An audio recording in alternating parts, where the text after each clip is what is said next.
السلام علیکم everyone, welcome to the YouTube channel Tanzila Khan. آج میں آپ سب کے لیے لے کر آئی ہوں ایک بہت ہی اچھی سی سٹوری۔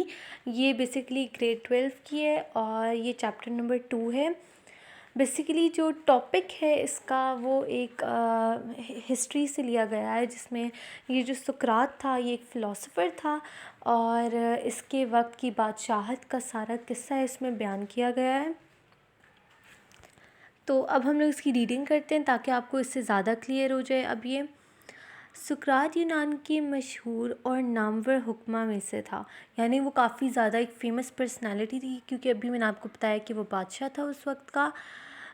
ایتھنس میں وہ پیدا ہوا۔ ایتھنس جو ہے نا وہ بیسیکلی ایک کیپٹل تھا کسی ملک کا۔ یہ شہر کسی وقت میں یونان کا دارالسلطنت تھا۔ اب یہاں پہ انہوں نے ڈسکس بھی کر دیا کہ یہ جو ہے یونان کا تھا کیپٹل۔ تو اس میں یونیورسٹی بھی تھی۔ اب کس کی بات کر رہے ہیں؟ یونان میں جو سی ہے وہ ایک یونیورسٹی بھی تھی۔ اور سقراط کا جو فادر تھا وہ ایک بت تراش تھا۔ بت تراش کا مطلب ہوتا ہے جو بت نہیں بناتے وہ۔ تو مطلب یہ ہوا کہ سقراط کا جو باپ تھا وہ بت بناتا تھا۔ آبائی پیشہ کی رعایت سے اس وحید عصر نے بھی سنگ تراشی میں مشق بہم پہنچائی، مگر آخر اسے فلسفہ کی تحصیل کا شوق ہوا۔ اب وہ کہہ رہے ہیں کہ بیسیکلی جو وحید عصر ہے اس کا مطلب ہے جس کا اپنے زمانے میں کوئی جوڑ نہ ہو۔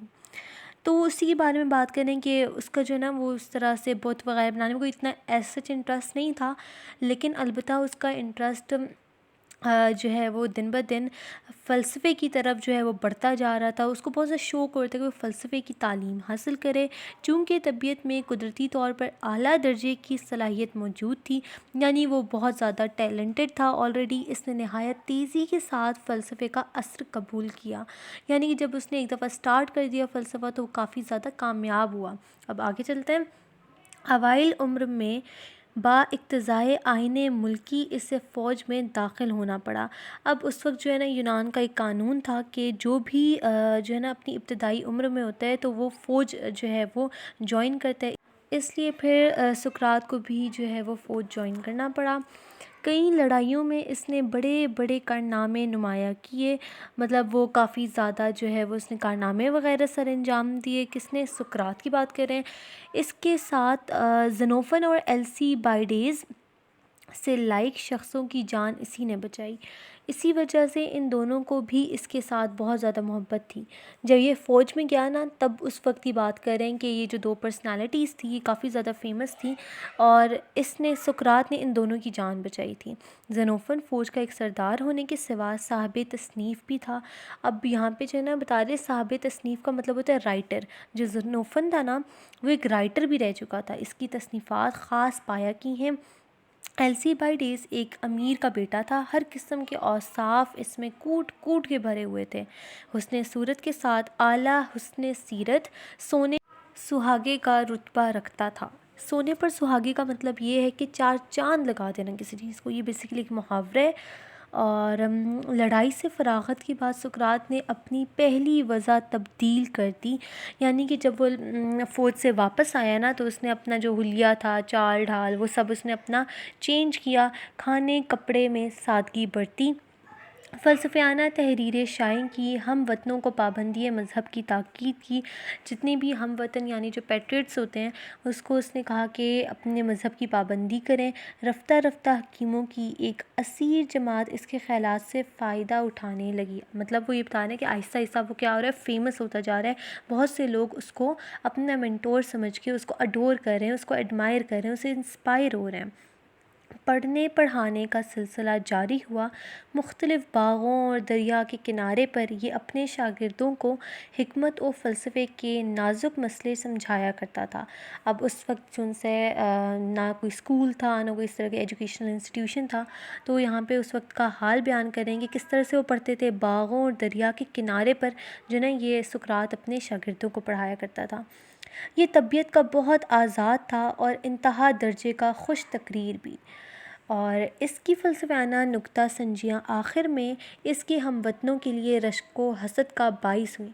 اب جب سقراط فیمس ہونے لگا تو بہت سے ایسے لوگ تھے جو اس سے اب جو ہے نا جیلس ہونا شروع کیا۔ اب انہوں نے کیا کیا، اس کے اگینسٹ اپنا پروپیگنڈا سٹارٹ کر دیا۔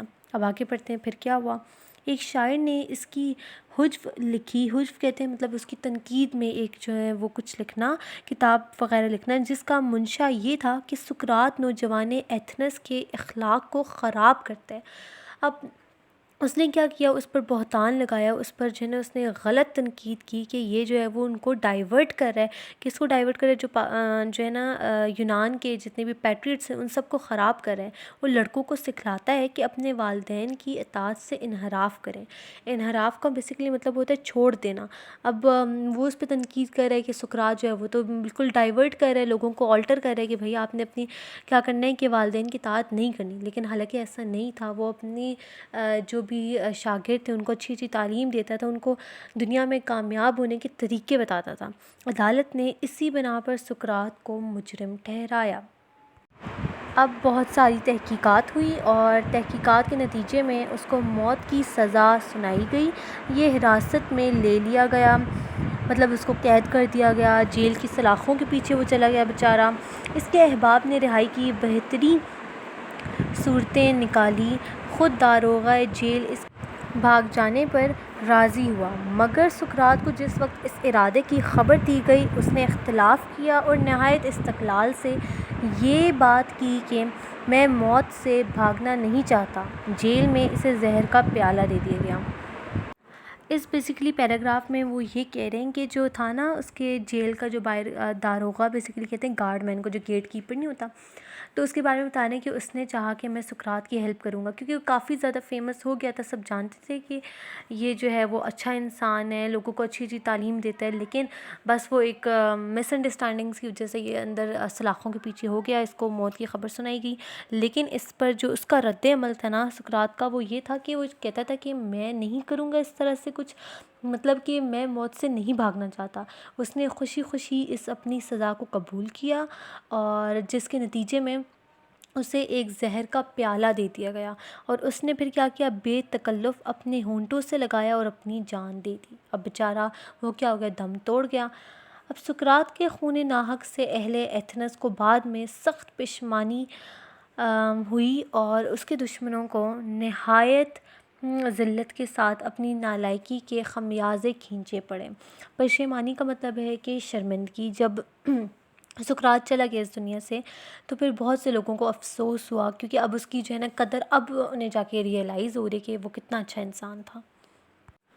سقراط کی سوانح عمری زنوفن اور افلاطون نامی اس کے شاگردوں نے لکھی ہے۔ ان دونوں نے اس کے اقوال کی علیحدہ علیحدہ ترتیب دی ہے جو واقعی دیکھنے کے لائق ہے۔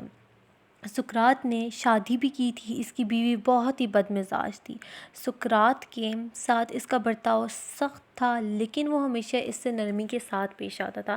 اب وہ بیسیکلی اپنے اس کی جو ہے نا سقراط کی بیوی کے بارے میں اس کا بیہیویئر بتا رہے ہیں کہ اس کا بیہیویئر جو ہے نا سقراط کے ساتھ بالکل ٹھیک نہیں تھا، لیکن اس کے باوجود سقراط ایک بہت اچھا انسان تھا، ایک نیک انسان تھا۔ اس کبھی بھی اپنی بیوی کے ساتھ اس طرح سے برتاؤ نہیں کرتا تھا جس طرح اس کی بیوی اس کے ساتھ کرتی تھی۔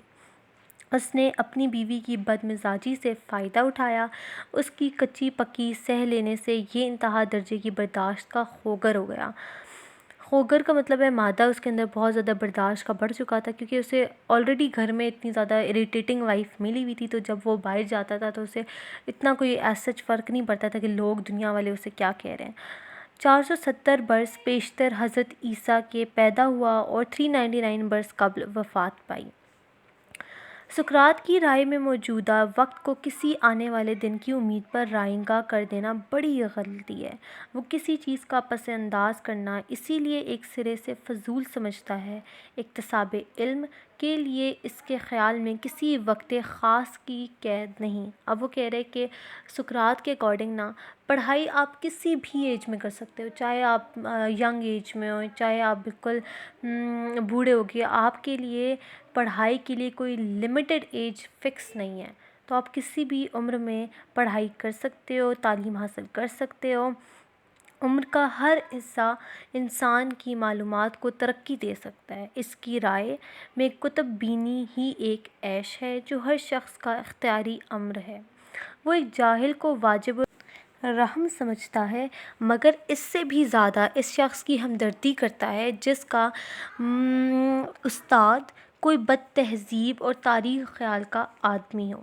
وہ کہتا ہے اعلیٰ ظرف کی پہچان یہ ہے کہ دشمن کے ساتھ بھی معزز برتاؤ ہو۔ زیادہ سے زیادہ کوششیں اس کی یہیں تک محدود ہوں کہ دشمن کو تکلیف دینے سے محفوظ رہ سکے۔ غیبت کرنے والوں یا ایسے لوگوں کو جن کو دوسروں کی برائی میں دلچسپی ہوتی ہے وہ شریف نہیں سمجھتا تھا۔ ان کے ساتھ انتہائی رعایت یہ ہے کہ ان کو کمینہ کہا جائے۔ ابھی کس کے خیال میں ہے؟ یہ سقراط سارا بیان کرے کہ ایسے لوگوں کو کمینہ کہنا چاہیے۔ آخر میں وہ ہر شخص کو اپنی ضمیر کی آواز کی پیروی کی تاکید کرتا ہے۔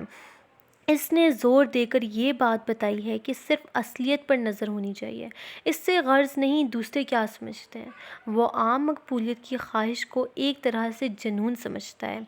ایک مقام پر اس نے بہت چبھتی ہوئی بات لکھی ہے، کہتا ہے کہ میں نہیں سمجھتا کیوں کر لوگ عقل کی مخالفت کو جائز رکھتے ہیں۔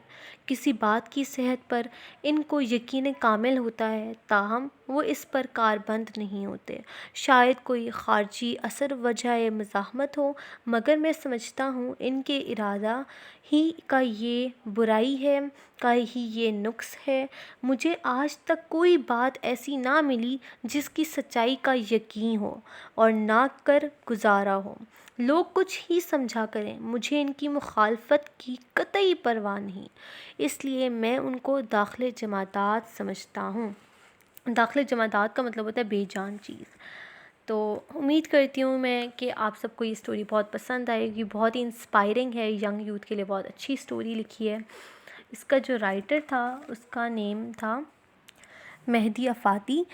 اور اس ویڈیو کو لائک کرنا، کامنٹ کرنا اور شیئر کرنا، سبسکرائب کرنا نہ بھولیے گا۔ ملتی ہوں اب میں آپ سے اپنی نیکسٹ ویڈیو میں، تب تک کے لیے اللہ حافظ۔